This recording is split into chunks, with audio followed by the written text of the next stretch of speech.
Processed food maker Kellogg buys Pringles from Procter & Gamble for $2.7 billion.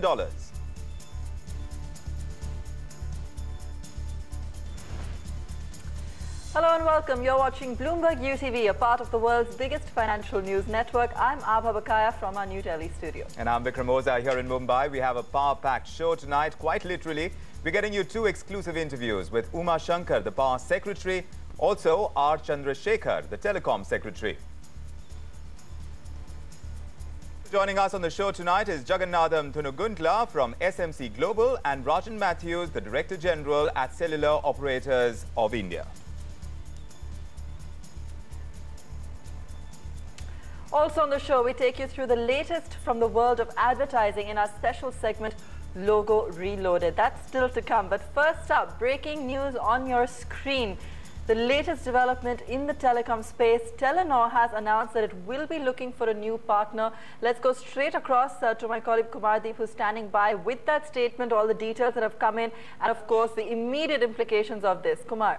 Well, you know, the war which was brewing in the courts is now out in the open. We were expecting Telenor to move for the damages, kind of damages it has, or the kind of money it has lost out while buying out those licenses from Indian partner Unitech.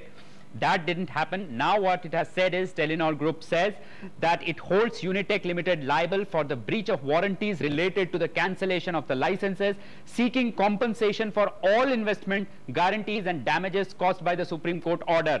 Telenor Group also makes an indemnity claim against Unitech for the failure to obtain spectrum in the strategically critical Delhi circle. Cancellation is a clear breach of Unitech's warranties. The legality and the validity of the licenses was a fundamental term of the share subscription agreement between Telenor Group and Unitech Limited. They, that is Telenor, believe that the Supreme Court's cancellation of the USL licenses conclusively demonstrate a clear breach of Unitech's warranties, and in share subscription agreement between the partners, Unitech has irrevocably and unconditionally agreed to indemnify and hold harmless Telenor Group from all damages which may be suffered as a result for breach of any agreed warranties. As a fallout of this, Telenor says that it has started will consider every option available to secure the continued successful development of its mobile services. It is looking for a new partner. This is the first statement coming in from Telenor that they are going to break away from Unitech and in India, which is also clear-cut sign that if they participate in the auctions, they will go all alone. It says it is Telenor Group's strategic position that the strategic partnership with Unitech Limited does not have a future. It is therefore will start the process of looking for a new partner. That is the way, that's the divorce that is going to happen. Albeit it might be a legal divorce, it might go to the courts, but that's the first step. All right. Kumar, lots of legal issues also at play here. Take us through some of those and really what these could be potentially going forward. You know, the first step is we have not got the statement from Unitech. I'm sure Unitech is not going to take things lying down. The daggers are out, the swords are out in the open. They will fight it out. They have fought it out in the various courts across the country, including the high courts, and the matter went to is also pending before the company law board. Their board meetings are happening in camera where everything is recorded. There are issues over the rights issue. The two partners have been fighting for over a year now on several issues, key among them being how to raise money. Now with the auction staring at them, Supreme Court cancelling all licenses, Telenor says, well, we have nothing to lose. Here we are starting to look for new partners, and they are also claiming damages from Unitech. Definitely Unitech, which will not take things lying down, will definitely challenge it, if I'm not mistaken, though we have to wait for the statement in a court of law, and this matter will continue and further complicate the overall scenario within which let's say the 2G auctions can take place.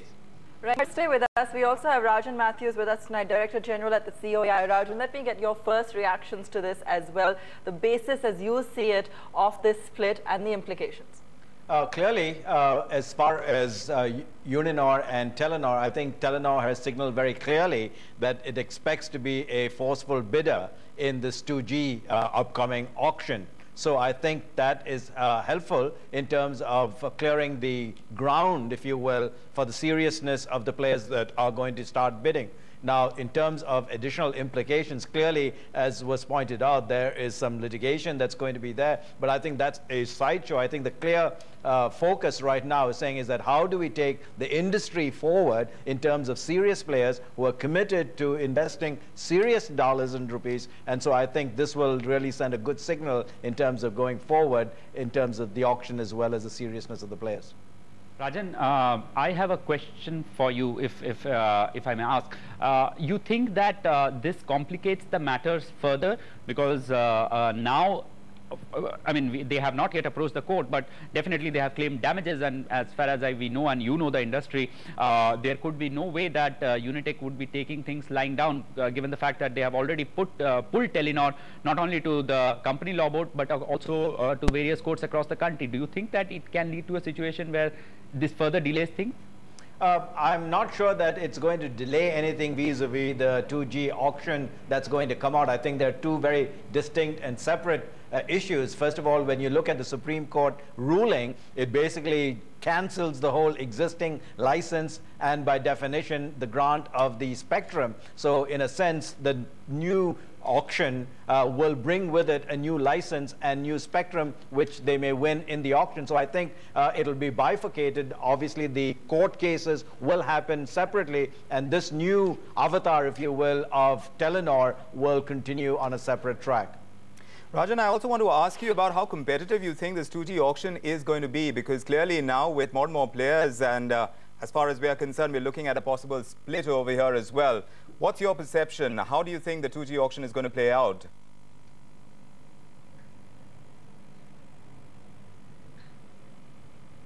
Rajan? Rajan, if you could hear that, Vikram essentially was asking, you know, how you see the 2G auctions playing out, how competitive you see the process becoming.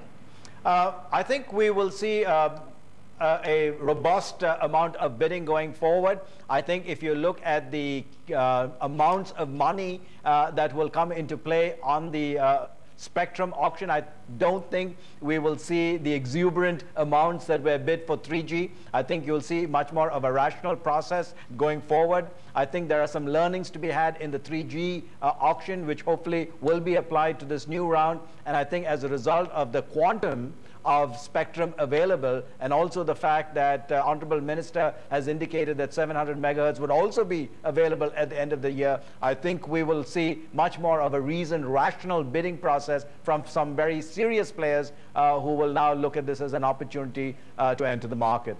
Right, Rajan, do stay with us, because today has been very, very crucial as far as the telecom space is concerned. We're looking at this breaking news right now, but also today, the telecom minister, like you pointed out, has said that the license and spectrum are going to be delinked, and there will be a uniform license fee of 8% on the adjusted gross revenue, and this from 2012-13. He's also said that the 3G spectrum sharing is not going to be allowed.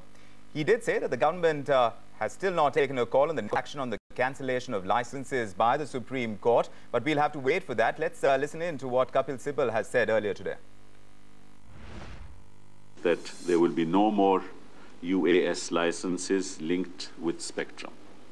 No more USA licenses linked with spectrum. All future licenses will be unified licenses, and the allocation of spectrum will be delinked from the license. Spectrum, if required, will have to be obtained separately, will have to be allocated separately. Now, how the unified license regime is to be implemented is something which will be decided by us after we receive detailed guidelines and terms and conditions by TRAI. I can't hear Kapil Sibal. My colleague Kumar Deep spoke to Secretary of Department of Telecommunications R. Chandrasekhar. He said the new telecom policy would come into effect immediately and has been brought in to improve efficiency. After due consideration of the recommendations of the TRAI, the recommendations of the Telecom Commission on that, a final decision was taken by the government, and those are what have been announced today. Do you see any kind of a revenue impact or any revenue generation from the policy which has been kind of outlined? As far as the direct revenue implications are concerned, the 8% license fee, in fact, has been computed on a revenue neutral basis. So we don't expect that that would have any significant revenue implication up or down. However, the policy announcements made today are designed to enhance efficiency and better utilization of resources, including spectrum, by the various operators.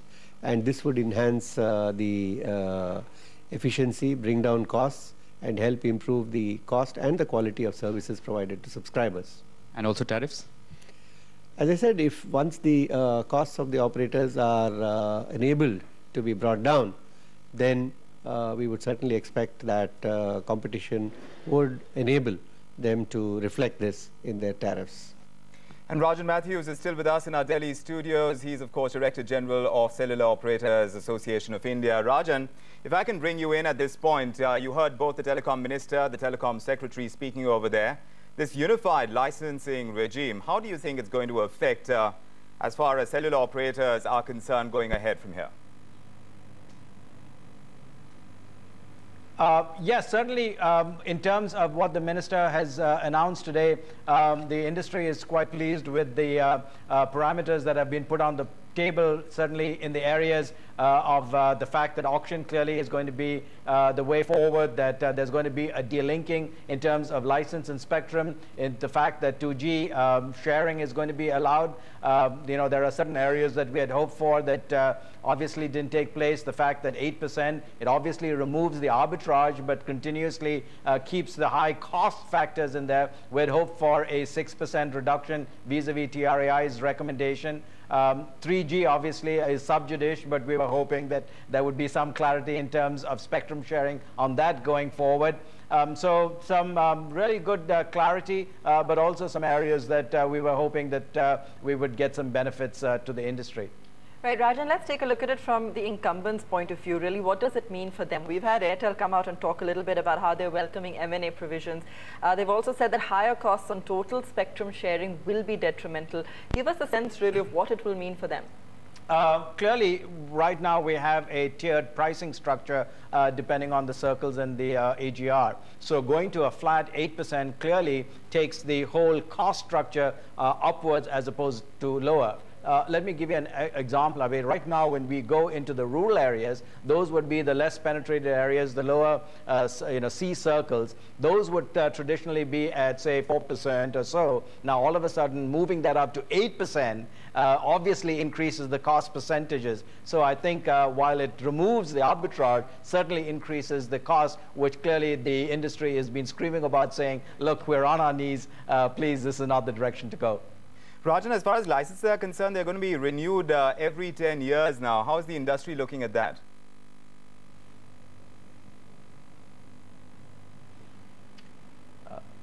All right, Vikram asking Rajan, really, as far as licenses are concerned, you know, talking about renewing them every 10 years, what's the industry's view there?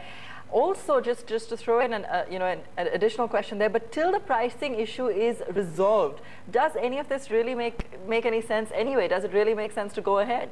I think we're very pleased that the minister deferred the whole issue of the one-time pricing and basically said once the spectrum pricing is determined from the auction process, then we will take a look at this, and I think that's good news. Taking a look at in terms of, hey, going forward, what's this 10-year mean? We'd asked for 20 years to make it commensurate with the 3G time frame. Obviously, this 10-year time period doesn't do us justice in terms of the investments because we are a very capital-intensive industry. And when you bring these big segments of investment, which are done upfront, the amortization period over a 10-year really forces the consumer to kind of be at the short end, because obviously you have to spread this on a pricing basis. And so what happens is that puts upward pressure on prices. So in the long term, the affordability to Aam Aadmi, if you will, is not something that this helps. And that's fairly key in this market. Absolutely. Rajan, thank you so much for joining us. Pleasure having you with us and taking us through all the big news in the telecom space tonight. Lots more still to come. We've got a lot of exclusives lined up for you here on Bloomberg UTV. Right after this break, the PMO steps in to end the power crisis. We get you more on that, all those details coming up when we return. The markets are back on track. The government is back on the divestment agenda. An empowered group of ministers have met today. We're talking about that too on the final word tonight when we return. To stay with us.